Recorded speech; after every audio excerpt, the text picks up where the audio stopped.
Hello, everyone. My name is Siddhant, and I'm going to be talking about the brain today. I'll get started in a little while.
Okay. All right. So I think it might be time to get started. So I'm just gonna quickly talk about what we're gonna do in the session. So we're gonna talk about the different parts of the brain. Then we're gonna discuss, the neurons that make up the brain. And then finally, we're going to talk about the distractions within the brain that cause us to sort of lose focus or lose attention. So to start off the session, I would like to talk about the different parts of the brain, or as I like to call it, brain blocks. So,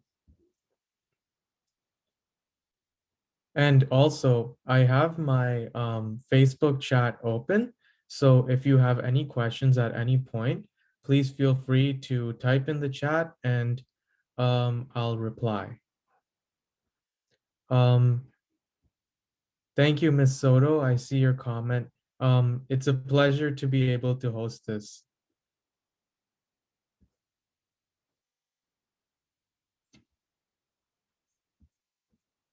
Okay.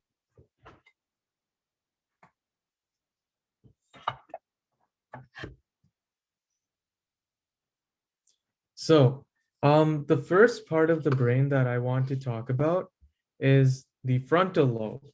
So, this is a diagram or model of the brain. At the front of our brain, we have this very interesting part called the frontal lobe. So, we actually use our frontal lobe for many things. For example, if we like to play sports, right? And you play basketball, let's say, in order to make a decision about when to shoot the ball into the net, we need to use this very important part because it's quite important for us to be able to decide when we want to shoot the ball into the hoop.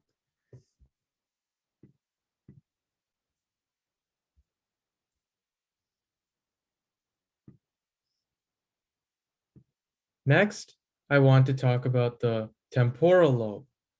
So the temporal lobe is very important as well. It's right at the side of our brain.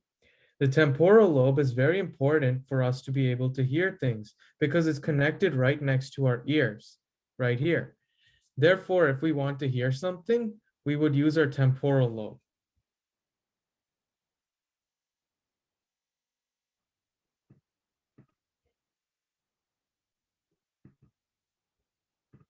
Next, I want to talk about the um, parietal lobe at the top of our brain.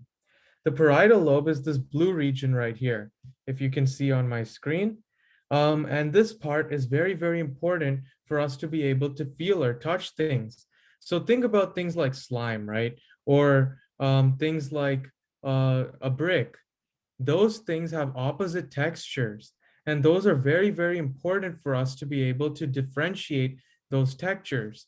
And in fact, the parietal lobe at the top of our brain allows us to make those differentiations and decide, oh, is this slimy or is it hard? Is it rough or is it soft? And those distinctions can help us feel things.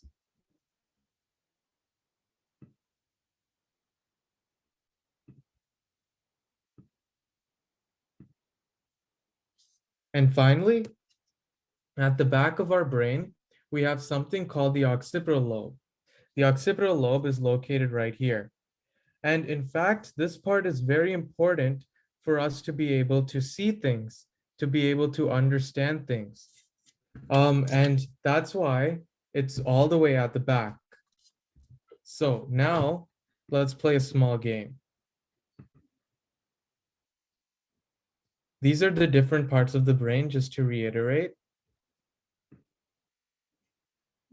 So I'm going to show you a video with a microscope. So microscopes are essentially these really cool devices that we have invented in order to look at things up very close. So here's an example of a microscope. This microscope, as you can tell, has a slide attached to it. And this microscopic slide has special tissue from the brain. So I'm going to just turn this microscope on, and then we can take a look at what is within what it's looking at. So you see that? That is microscopic tissue of the brain. So if we take a part of our brain, cut it very thin, and put it under a microscope, this is what we would see. As you can tell, it's very interesting, right? There's tiny dots, if you can see them, and there's also stripes of white and purple or pink. So it's very interesting to see what is within the brain if we take a look at this. So I'm going to go back to the slides.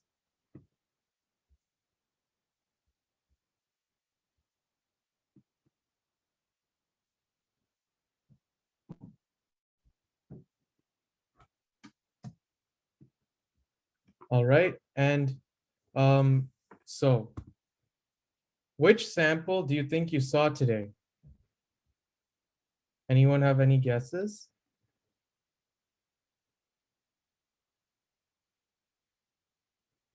Okay, so the correct answer is the spinal cord. And the spinal cord is in the back of our brain. It's like a highway connecting our brain to the rest of our body.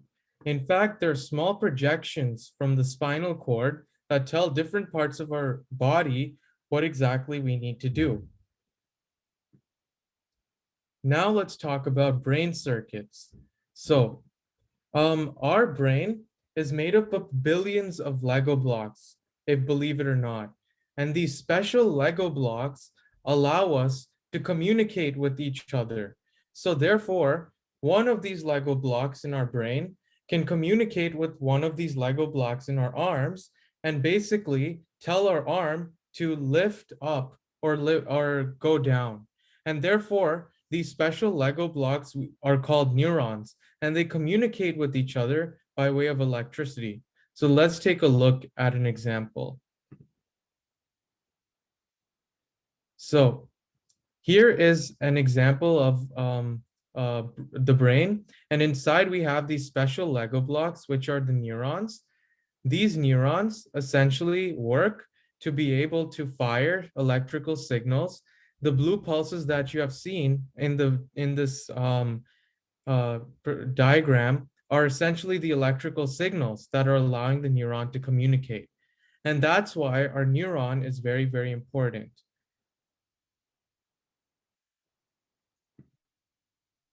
So now what I want to talk about is how this neuron really functions. Well, in order for it to work, basically, the electrical signal has to jump from one bulb to the next, kind of like that. And in the process of that happening, it goes through a series of special structures. Within the neuron itself, those structures are given special names like axons or dendrites. The signal enters through the green block at the front, So I'm just going to play the video.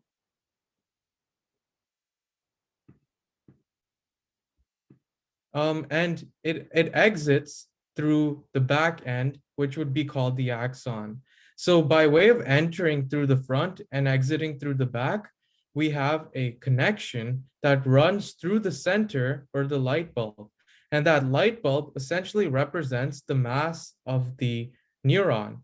And then when we flick the switch, it converts the light signal to the back neuron. And that's how the signal essentially jumps. So now we're going to be playing a small game regarding this. So are you ready to play this game? Let me share my screen once again with the phone.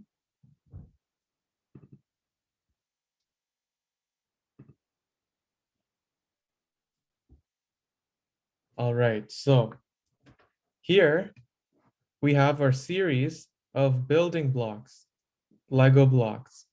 And essentially, these Lego blocks are very, very important for us to be able to construct the neuron that we just saw.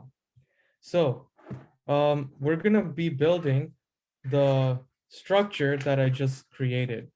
So in order to do that, I first want to take the battery and keep it in front. Now we have a bunch of different Lego blocks. We have a square block, we have a rectangular block, we have a L-shaped block right here.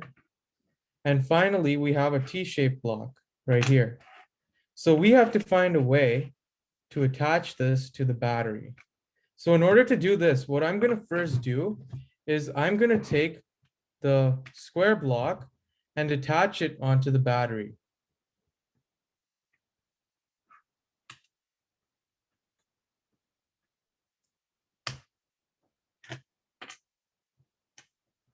All right, so the square shaped block I attached to the battery. Now I'm going to take a T block, attach it there. All right. I'm going to take another square block, attach it to the ends of the T block.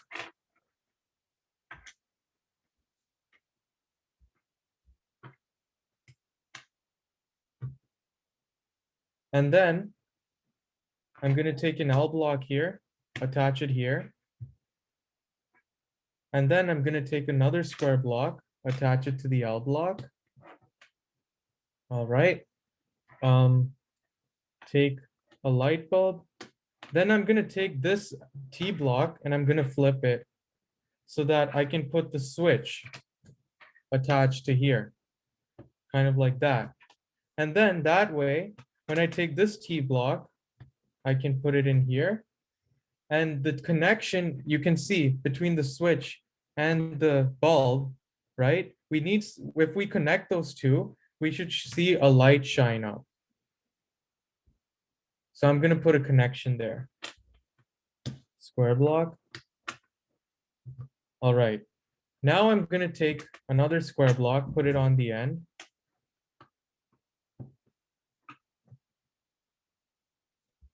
I'll take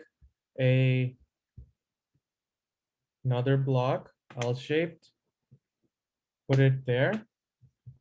Square block, put it here. Square block, put it here.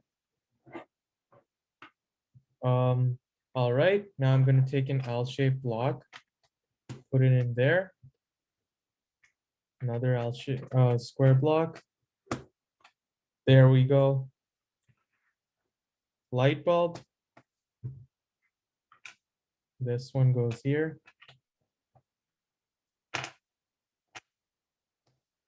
All right, we're almost done.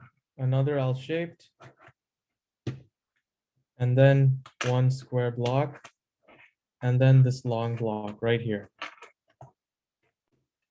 Okay, look, this light bulb is shining, if you can tell, right? Now let's see the flickering light bulb. So this light bulb right now here is shining. Let's see what happens when we flick the switch. Awesome. So, as you can tell, when we flick the switch, the light ends up jumping from the green bulb to the red bulb. And that's really cool. In fact, if we switch it back, it will go back as well. So that really shows us how our brain is able to basically work the same way. And it takes one light bulb and basically on the flick of a switch, it can jump to the next one. So similarly, neurons in our brain fire the same way.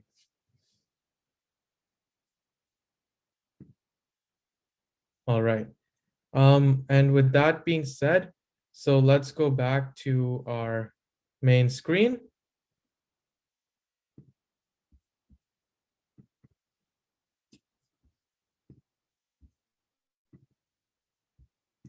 Okay. So how exactly does this work? Well, this is what the diagram of the bulb looks like. So we have a positive end of the battery and we have a negative end of the battery. So the way it works is that the electricity will flow through the first bulb and go to the negative side. And then when we flip the switch, it will go through the second bulb and go to the negative side. In order for this process to work, I'm going to go back to this diagram right here. So let's take a look at the neuron structure within the brain. So when we take a look at the neurons, right, we have this huge bulk of a neuron with a dot in the middle of it. So if we zoom in a bit and take a look at that, right, in the center of that neuron, that brown bulb or that brown bulge right there is actually something called DNA. And DNA, which you probably might have heard of, is something really, really interesting. It allows the cell to basically become a part of our brain rather than anyone else's. DNA is the cell's identifier. It's like a label for the cell. And it also has a lot of important functions. For example, it allows for expression of things that can allow for the construction of the cell or the transmission of these electrical signals. And through this process, that bulb or that bulge can essentially dictate how the neuron functions. Around it, though, as you can see, we have a bunch of weird looking spikes. So what are those? Well, it turns out that these mini spikes at the top, as I was mentioning earlier, they kind of look like tree branches. And therefore, scientists gave them the name dendrites, which means tree branch in Greek. And these tree branches essentially take electricity from the previous neuron, and then they transmit it onto the next one. And through that process, we can essentially allow for the electricity to jump from one neuron to the next.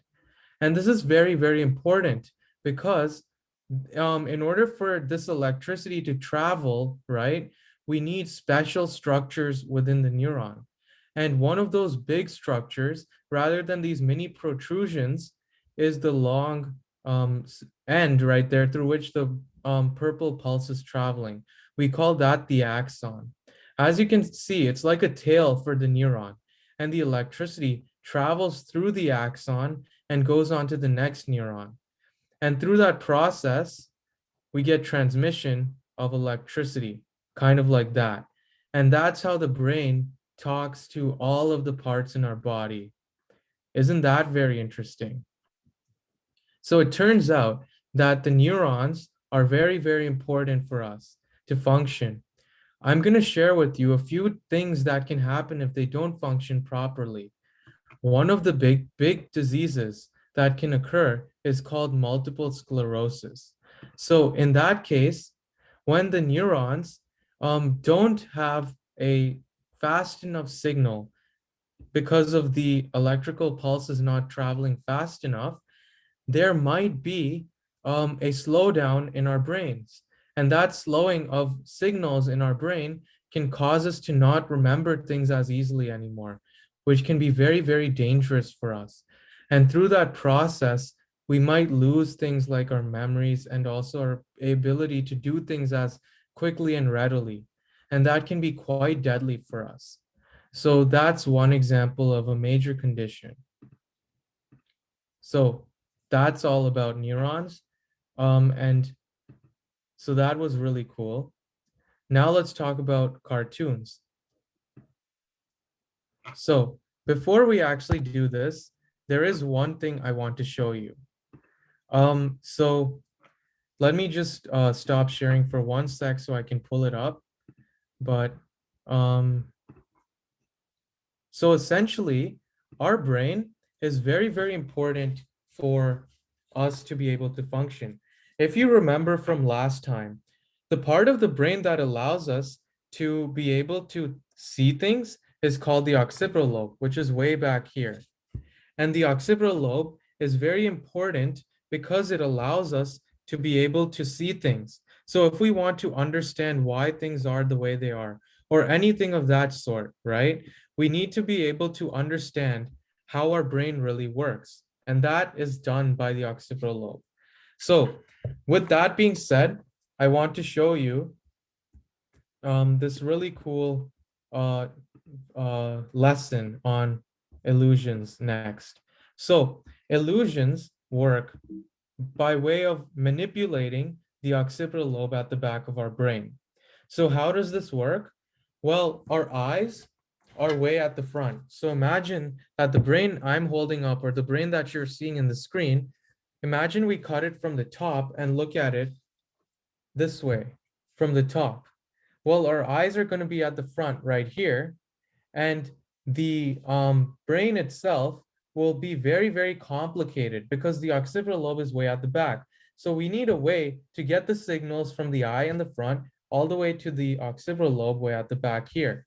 In order to do that, our eyes will take in light, and then it will signal that light within our brain.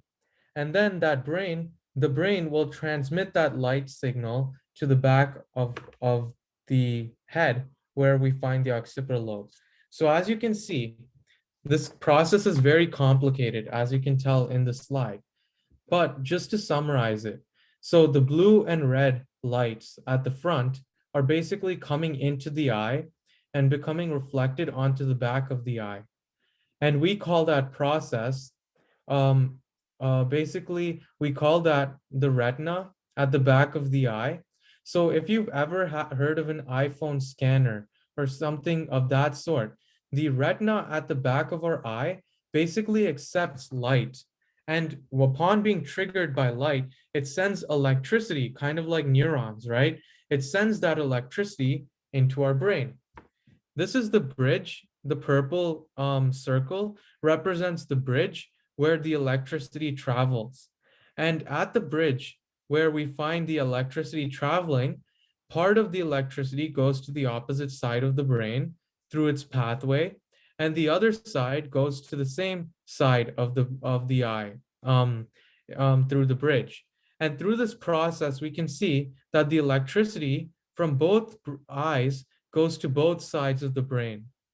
So the blue circle, we call that the optic chiasm. And even though that might sound complicated, you can just think of it as a bridge. Then we have the orange part. The orange part is called the lateral geniculate nucleus. This part is very, very important because it allows us to actually process what we're seeing.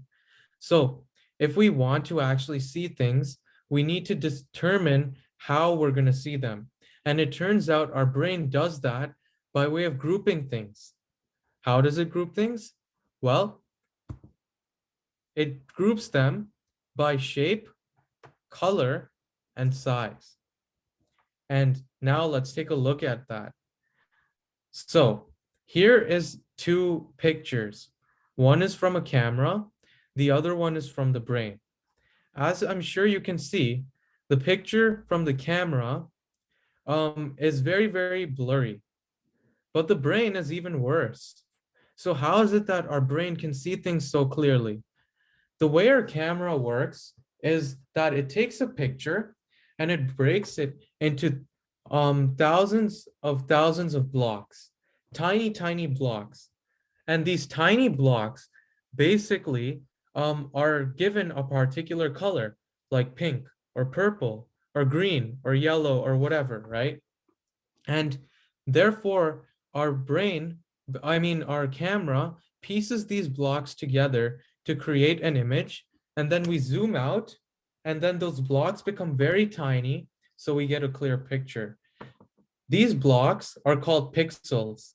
So if you've ever heard of an iPhone having like a certain number of pixels or anything of that nature, that's because they want to say that the camera is very, very clear. It has a high resolution, if you've heard that term.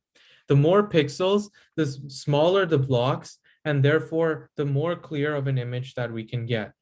Our brain, it's very, very naughty. It wants us to take a whole bunch of shortcuts instead. So what it does is it takes the picture that we have, it says, oh, in general, this part looks red, or in general, this part looks yellow or orange or whatever, right? And it just groups everything together and it doesn't break things into pieces. As a result, we experience a lot of shortcuts. And that's actually a good thing because it saves energy, but it's also a bad thing because then we get tricked. And how do we get tricked? Well, you guessed it, by optical illusions. So now let's talk about optical illusions. So before we talk about that, imagine this. You have a light bulb that shines in the dark, or you take the same light bulb and shine it in a bright sunny day. In which situation will it shine brighter? Well, the actual answer, as I'm sure you all know, is that in both situations, the light bulb will shine equally bright, but our brain perceives it to shine brighter in the dark. Why? Because in the dark, the light bulb is the only thing that is bright, but in the light, the sun, the air, everything is filled with light. So the light bulb is not that special anymore. And that's how optical illusions are created, by way of perceiving the object in relation to its surroundings. So here is an example of an illusion. This is called the herring illusion. As you can tell, this illusion is very, very weird. Um, what is going on here? Well, these two lines that are going across the page, that are parallel to each other, it seems like they're curving out as we approach the center. But in reality, those two lines are perfectly straight. So it's really weird to think about how this happens, but the answer is quite simple. It's because all of the other lines are coming towards the center in the middle at some sort of central point. And that sort of reminds our brain of a circle, because a circle also has lines through it that all approach a center. And therefore, the lines in the middle that we see are very short. They end up being pushed out a bit compared to the lines at the outer edge of the parallel lines, which are quite long. And therefore, our brain creates a circular effect, pushing out the center and making it curve. This one's even cooler. So the Herman grid. So this one is very interesting. If you take a look at this picture at the intersections of the black squares and run your eyes across the picture, you might see flickering gray dots in between. And that's very cool. So essentially what happens here is that our brain is seeing two contrasting colors, white and black, right? Those two colors are opposite colors. So when our brain sees the black squares, and then we suddenly want to see the white intersection, it takes a quick second for our brain to tell us that now we're seeing the opposite color. And in that quick millisecond, we see this grayish sort of dot that is in the middle of black and white. And so if you take a look at the white intersection and you stare at one specific intersection for a long time, that grayish sort of effect is gone. But if we move our eyes around and run across the picture, I'm sure you can see that the gray dots will reappear again. So it's really interesting to see how our brain can be fooled in that way. All right. This one is also very interesting. So as I'm sure you can tell, if we run our eyes across this image, it seems like these circles are spinning. And in fact, though we may think they're spinning, they actually aren't. They're in one spot. In fact, if you stare at the center of one of these circles, you may see that there's no longer any motion anymore. Why does this happen? Well, it's the same thing as the flickering gray dots. Essentially, the brain sees the white and the black, and then it sees colors in between, like purple or green. And our brain basically skips over the darker colors and it focuses on the lighter colors so that when we're moving around quickly, it's very easy for our brain to perceive the white parts or the purple parts or the green parts. And therefore, we skip over the other parts of the image, and that creates a circular pattern or circular effect.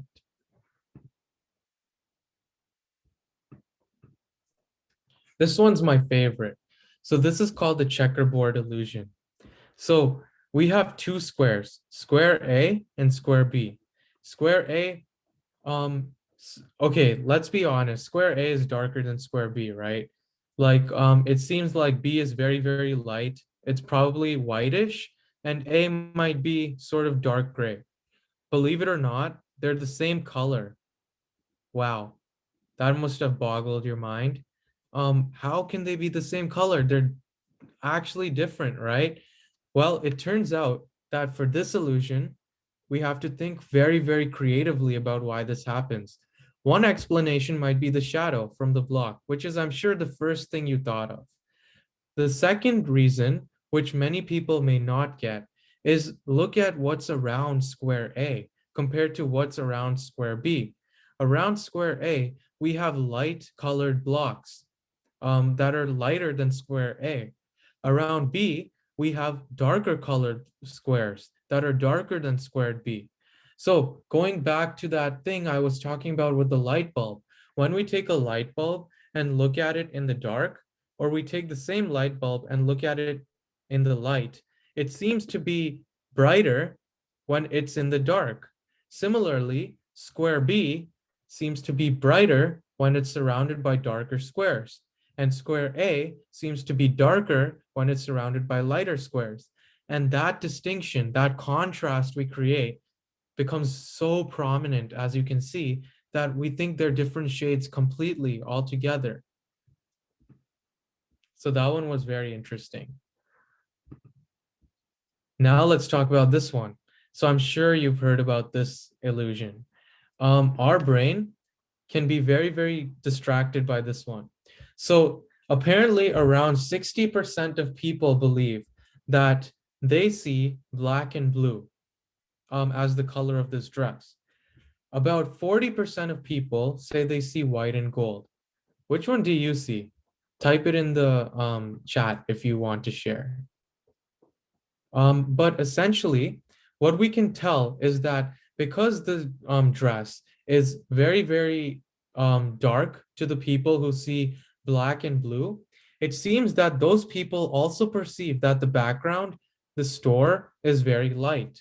And that's why, as we were talking about with the light bulb and the previous illusion, when we see dark things in a light background, we automatically perceive them to be darker than they actually are. So that's why the people see black and blue. As I'm sure you can imagine, the opposite is the case for the people who see white and gold. When they see white and gold, they think that the color is actually darker in the background than it is of the dress. And for that reason, they see the dress as being lighter in color. And that effect creates this illusion that we all love to see. Awesome. So let's now move on to the next topic, brain tunes. So I'm sure you all at one point in time love to watch cartoons, or maybe you still do. But why is it that when we watch a cartoon, we get so interested in specific things? For example, when we watch Tom and Jerry, right? We focus on the cat and we focus on the mouse. but we don't focus on the stuff around the cat or the mouse as much unless it's moving. Well, to explain that, scientists have done a lot of research on our brain, and it turns out we love to see things that move. So now I have a cool challenge for you. I want you to take a look at this video and basically count the number of plants that you see. Pay close attention because this goes by very, very fast. So you might want to make sure that you're paying attention. All right.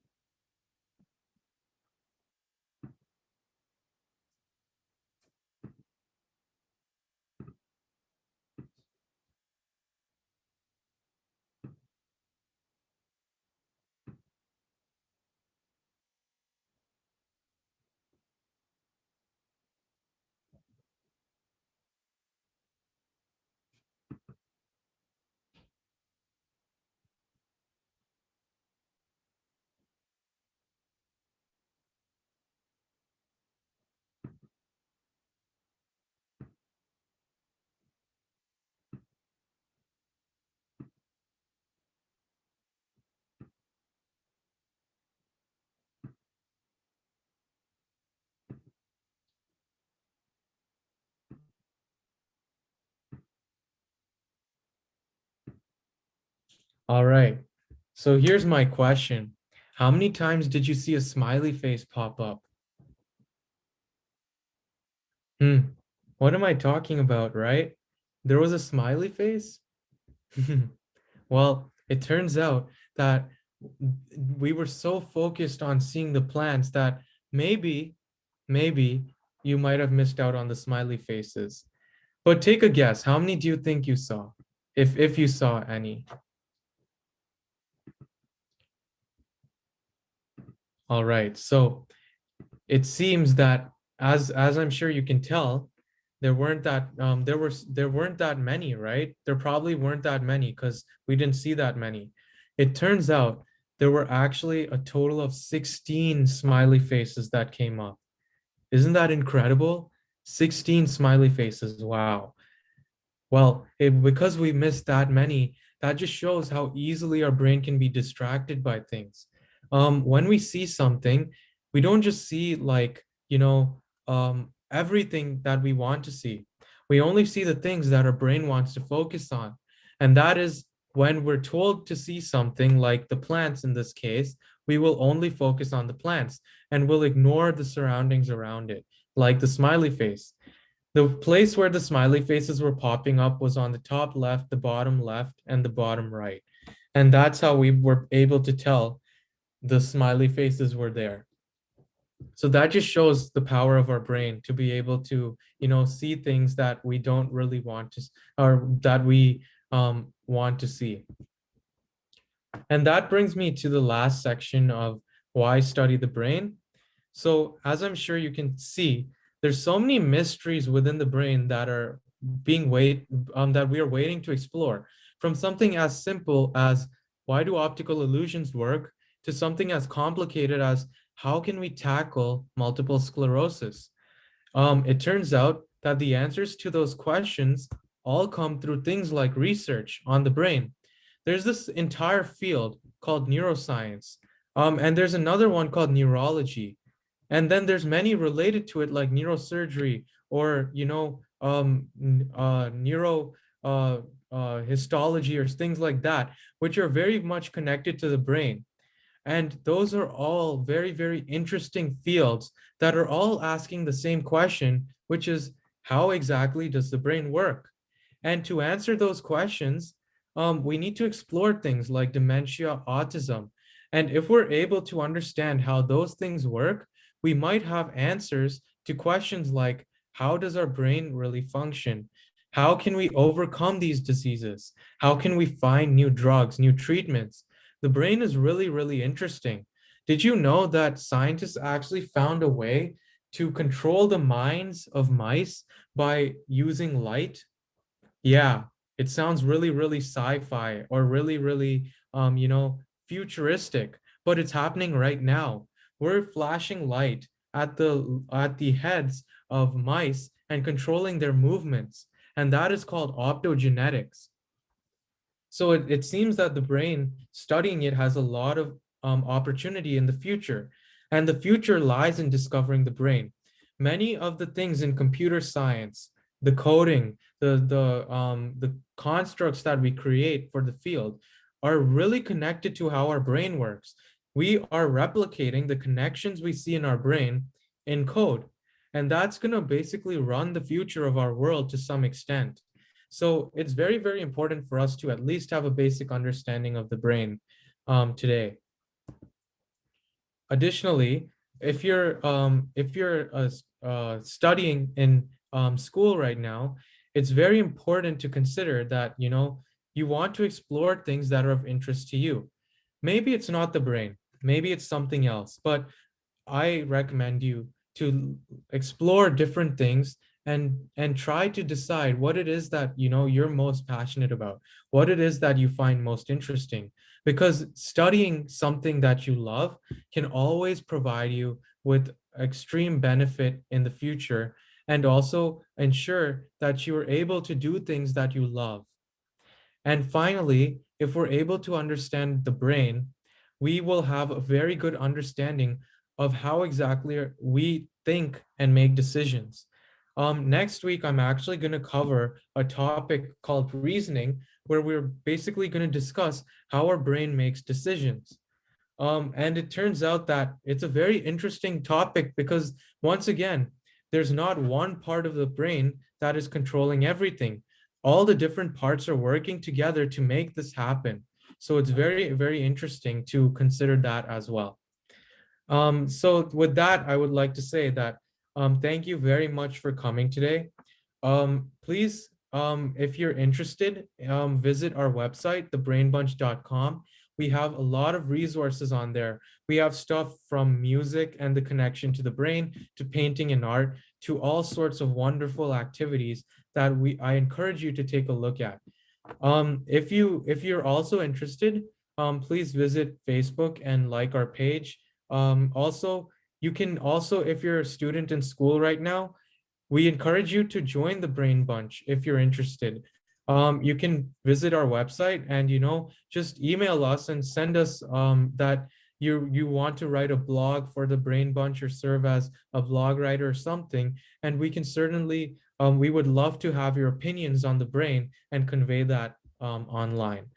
Thank you so much for attending this. I hope you come next week. We're going to cover more cool things and have more fun activities and demonstrations to share with you. All right.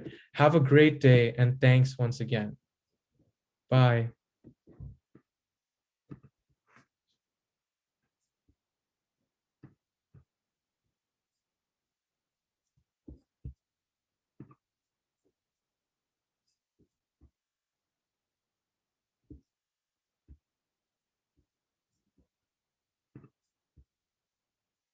Thank you. Thank you for all your comments.